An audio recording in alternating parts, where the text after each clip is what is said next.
सभी का आपके अपने YouTube चैनल अभ्यास क्लासेस पे। तो आज मैं बहुत ही इंपॉर्टेंट क्वेश्चंस लेके आई हूँ। 25 क्वेश्चंस हैं जो कि आपके पेपर में पूछे जाएंगे और पूछे भी गए हैं कुछ इसमें से क्वेश्चंस, जिसे आप ज़रूर देख लें। आइए स्टार्ट करते हैं क्वेश्चन को देखने के लिए। और इससे पहले अगर आपने चैनल को सब्सक्राइब नहीं किया तो प्लीज़ सब्सक्राइब जरूर कर ले, क्योंकि ऐसे ही क्वेश्चंस मैं हमेशा अपलोड करती रहती हूँ जो कि आपके पेपर में पूछे जाने के बहुत चांसेस होते हैं और पूछे भी जाएंगे। इसे आप ज़रूर देख लें। अभी MTS या SSC GD इसमें क्वेश्चंस इस टाइप के पूछे जा रहे हैं। तो आइए स्टार्ट करते हैं।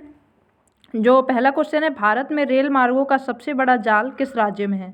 तो रेल मार्गों का सबसे बड़ा जाल उत्तर प्रदेश में है। उत्तर प्रदेश में रेल मार्ग का सबसे परिवहन का जो मार्ग है वो रेल मार्ग ही भारत का सबसे बड़ा मार्ग है। तो ये आप ध्यान रखें। और उसमें भी सबसे ज़्यादा कहाँ? उत्तर प्रदेश में।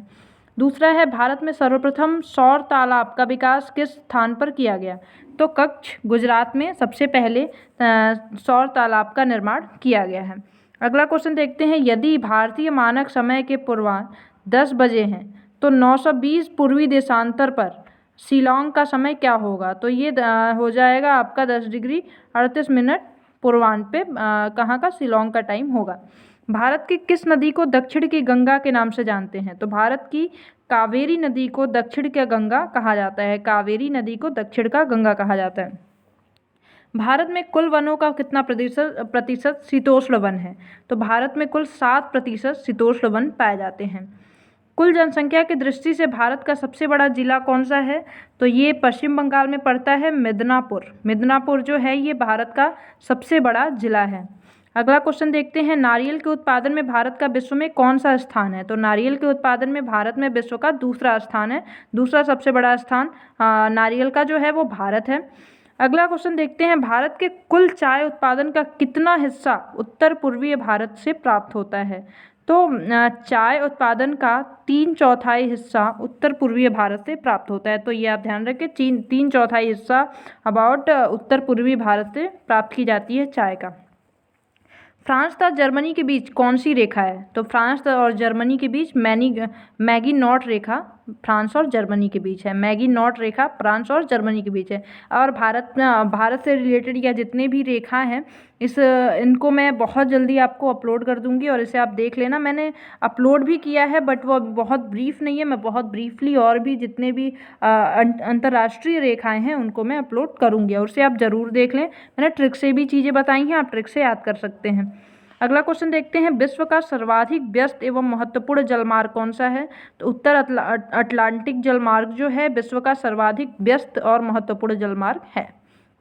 अगला क्वेश्चन है। विश्व का सबसे बड़ा कोबाल्ट उत्पादक देश कौन सा है? तो सबसे बड़ा कोबाल्ट उत्पादक देश जायरे है। जायरे कोई देश है जो कि कोबाल्ट का सबसे बड़ा उत्पादक देश है। अगला क्वेश्चन देखते हैं। निक्स ओलंपिक नामक पर्वत किस ग्रह पर स्थित है? तो निक्स ओलंपिक मंगल ग्रह पे स्थित है। निक्स ओलंपिक नाम का जो पर्वत है वो मंगल ग्रह पे स्थित है। अलेप्पी बंदरगाह भारत के किस राज्य में पड़ता है? तो ये केरल में पड़ता है। अलेप्पी बंदरगाह केरल में पड़ता है। विश्व मौसम संगठन का मुख्यालय कहाँ है? तो विश्व मौसम संगठन का मुख्यालय जिनेवा में है। तो इसे आप याद रखें, विश्व मौसम संगठन का मुख्यालय जिनेवा में। एनु किस देश के निवास करने वाले आदिम जाति हैं? एनु जापान में निवास करने वाले आदिम जाति हैं। एनु जापान में। विश्व का सबसे गहरा गर्त मेरियाना स्थित है। ये फिलीपींस में है और आप जानते हैं ये प्रशांत महासागर में मेरियाना गर्त पाया जाता है जो कि विश्व का सबसे गहरा गर्त है। तो इसे आप ध्यान रखें। इराक का पुराना नाम क्या है? तो इराक मेसोपोटामिया आप जानते हैं बहुत बड़ी सभ्यता थी, बहुत विकसित सभ्यता थी जो कि भारत के साथ इसके व्यापार के भी साक्ष्य मिले हैं, जो कि सिंधु घाटी सभ्यता के आसपास की ये सभ्यता थी, मेसोपोटामिया की सभ्यता। तो इसका जो मेसोपोटामिया है ये इराक का ही पुराना नाम है। अगला क्वेश्चन देखते हैं। अर्धरात्रि का सूर्य की भूमि किस देश को कहा जाता है?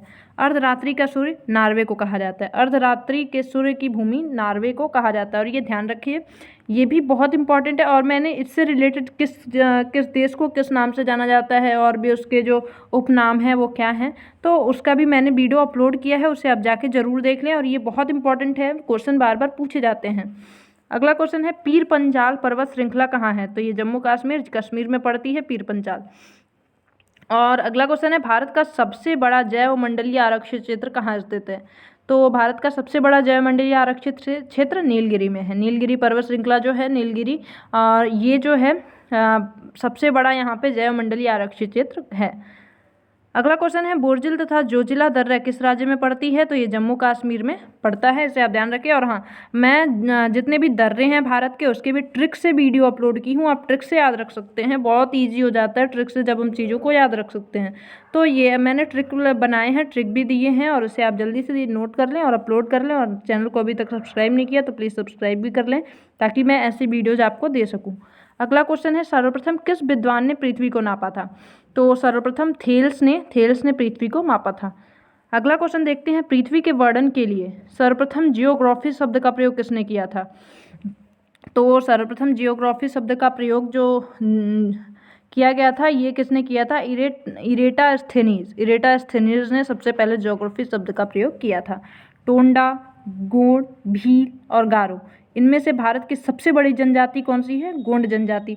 अब जितनी भी जनजातियां हैं, किस देश की, किस राज्य की कौन सी जनजाति है, कौन सी सर्वाधिक पाई जाने वाली जनजाति है, इसका भी मैंने ट्रिक से वीडियो अपलोड किया है, आप उसे देख लें। बहुत इंपॉर्टेंट है, पेपर में ज़रूर ही पूछा जाता है। 1-2 क्वेश्चन तो कन्फर्म है कि पूछता है कि कौन सा, जैसे पूछ लिया गोंड जनजाति कहाँ की सर्वाधिक पाई जाने वाली जनजाति है। तो ये सारे क्वेश्चंस जो हैं ये पूछे जाते हैं और मैं इसके ट्रिक दे रही हूँ आपको। आप ट्रिक से याद करो, ट्रिक से बहुत ईजी हो जाता है और इसलिए आप याद रख सकते हो हमेशा। अरावली पर्वत की सर्वोच्च चोटी कौन सी है? तो अरावली पर्वत की सर्वोच्च चोटी गुरु शिखर है। इसके भी जितने भी अरावली की प्रमुख चोटियाँ हैं उनका भी मैंने ट्रिक दिया है, आप उसे देख सकते हैं। ईजी हो जाएगा आपके लिए। उम्मीद करती हूँ ये सारे क्वेश्चंस आपको बहुत अच्छे लगे हैं और बहुत इन्फॉर्मेटिव हैं, बहुत इंपॉर्टेंट हैं। इसे आप ज़रूर याद कर लें, ज़रूर देख लें और चैनल को सब्सक्राइब ज़रूर करें। और उम्मीद करती हूँ वीडियो अच्छी लगी तो लाइक ज़रूर करें और अपने फ्रेंड्स के साथ शेयर करें ताकि बहुतों की हेल्प हो सके। Thank you so much.